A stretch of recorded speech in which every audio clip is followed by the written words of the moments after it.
And welcome back. This is Insight on Business, the News Hour. My name is Michael Lippy, and we're live on Webcast One Live, powered by our advertising agency, Insight Advertising, Marketing, and Communications. This is all being brought to us by our friends at FUIRSA, FUIRSA.com, FUIRSA.com. These are trained accountants in tax and business that will work hard for you until the cows come home. Why do we say good things about them? Because they've been our accounting firm for quite some time, and we're very pleased. FUIRSA, F-U-I-R-S-A. You can find them in Clive, Iowa. I have a green card, so I can go back and forth from Urbandale to Clive and get those kinds of things done. FUIRSA, F-U-I-R-S-A. In the studio is this gentleman. This is Dan Halstead, and we're talking about his company. So tell me, when we had a conversation, and I hope this isn't going to be a sensitive issue, right. But I think this You're okay. I'm an open guy. Okay. I think this is kind of interesting. There's a lot of folks out there that want to start up a company, whatever it happens to be. They've got some ability in a particular area, Certainly. And they say, hey, I'm going to go ahead and start this company. And the first thing that they do is they go to the bank and say, hey, I need amount of money to be able to do this. Right. You took a different approach. Well, if you've done that in the last 4 years or attempted that, the bank's like, see you later.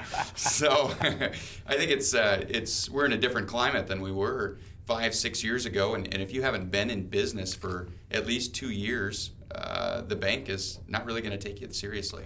And so you have to decide how invested in this am I going to be? How committed am I? Am I going to put everything on the line? And certainly it's easier when you don't have everything to lose, you know. Sure. So that startup cash it's crucial. It's the lifeline of the new business. Right. A lot of people want to raise more capital and get some loans maybe so they can have higher sales that first year, but you know, if you do $1 million worth of sales, right, and you have $960,000 in bills, you know, it just wasn't that profitable. Yeah, thanks a lot. Right. Well, I know many startups, you know, we're in that space where we deal with lots of folks that are maybe even home-based with their business, you know, designers and writers and tech people and videographers and all of these folks that don't have a big brick and mortar structure to do, but they're being very successful because they have figured out they don't need to take on that massive loan to get started. And that could be a benefit, and that could be a crutch. Absolutely. I mean, when you don't have that overhead, there's mornings that, you know, it depends on the personality, but sometimes you're not getting pushed. You're not scared enough really to get out there and do the things that you're supposed to do. We're scared every day. I think you should be. Anybody that's smart enough to be scared is going to be more successful. Yeah, I would agree. Dan Halstead, ladies and gentlemen. It is Evolving Edge Graphics, and they do all kinds of work in the space of design. We talked about car wraps. Billboard. You don't do billboards, do you? No, we don't do billboards. Right. There are other large format digital printing companies that specialize in that. I believe very strongly in do what you do well. Absolutely. And not get too. I partner up with quite a few other businesses that have their niche, and we have ours, because the quality of that product that you're putting out essentially is what people are going to remember you by. I loved your comment, by the way, Dan, about utilizing advertising agencies and marketing firms, you know, because you're absolutely right. This is a commercial, ladies and gentlemen, but exactly. I mean, that's what we do. We don't make anything. We don't make pens or pencils or wires or cords or anything like that, cameras. We make what will instill a want in consumers. Right. And sometimes it's really hard to get small businesses to understand that. Right. Small to medium-sized businesses, because, you know, there's not a lot of cash there to pay the advertising agency, and they tend to be very pessimistic as far as what kind of value you're gonna give to them. We live in that world every day. Oh, absolutely.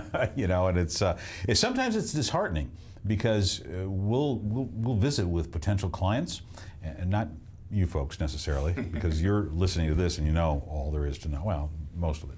But we visit with people all the time who say, well, we're doing our own marketing, we're doing our own thing, and it's almost like they have blinders on, you know, because they've done something the same way, they think that it's working. I can remember seeing magazine ads, it's a true story, from a company I can't tell you the company, I can tell you the colors. They were yellow and blue in their magazine ads, and it was in the agriculture field. It was the same layout for 8 years.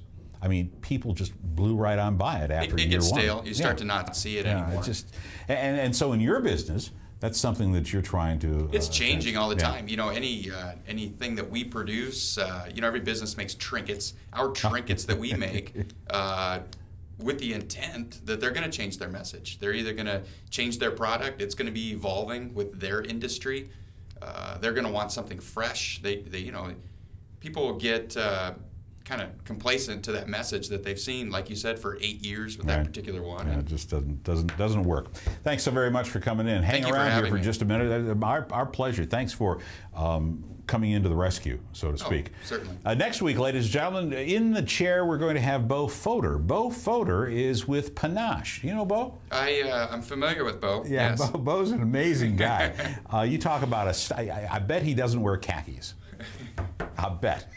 He doesn't work. Yeah, I don't know. Dan Halstead, ladies and gentlemen, from Evolving Edge Graphics, in the house today talking about his business, his brand new business, by the way. If you're in the market looking for somebody that's aggressive and in the sign business, you might want to visit with Dan. Let's take a look at what we think is the very best campaign that we saw last week. You know, sometimes kids, saying you're sorry really does mean something. And here's an example of that very thing. You know, when you say you're sorry and you admit that you're wrong and you take it very public, you know, it could have a very positive impact on your customers. Let's take a look at this piece from JCPenney. It's no secret. Recently, JCPenney changed. Some changes you liked, and some you didn't. But what matters with mistakes is what we learn. We learned a very simple thing: to listen to you, to hear what you need to make your life more beautiful. Come back to JCPenney. We heard you. Now, we'd love to see you. And the tagline is JCPenney, come back and see us. Following the ouster of Ron Johnson, a tumultuous 17 months as the CEO of JCPenney, and they went through all kinds of confusing things. They had no sales, and then they were going to go limited sales, and then they changed their graphics, which we thought was absolutely dynamite, and some of their mailings, they went minimalist on some of their looks. We thought it was very effective and did very well, but they were confusing their core customer, and their core customer left them in droves. I don't know if you recall, but not very long ago we talked about JCPenney. They spent more money in 2012 on advertising, but yet saw a 25% decrease in revenues. That's pretty tough to take, and the writing was on the wall. And that's one of those instances, kids, that you might want to take a look at your business, and if you've done something to tick off your consumers, you might want to go ahead and say, hey, I'm sorry. JCPenney, and come back and see us. We know we goofed. Perhaps the best campaign of last week. Thanks so very much for being with us. This has been Insight on Business, the News Hour. My name is Michael Libby. We're here each and every Monday live at 8:45 on Webcast One Live, or back on our blog and on the internet and on YouTube whenever you want. All right. Thanks so very much for being with us. Our thanks once again to Dan Halstead for coming in and sharing his knowledge about the graphics industry and signage. Our thanks for on behalf of our producer Ryan Northfield and the rest of the crew from Inside Advertising, Marketing, and Communications. This has all been brought to us by our friends at FWIRSA, F-U-I-R-S-A, tax accountants and business analysts that know what they're doing. They'll work hard for you until the cows come home. Take care of yourself, be safe, be well, be careful, most of all, be good to your fellow man. Bye-bye.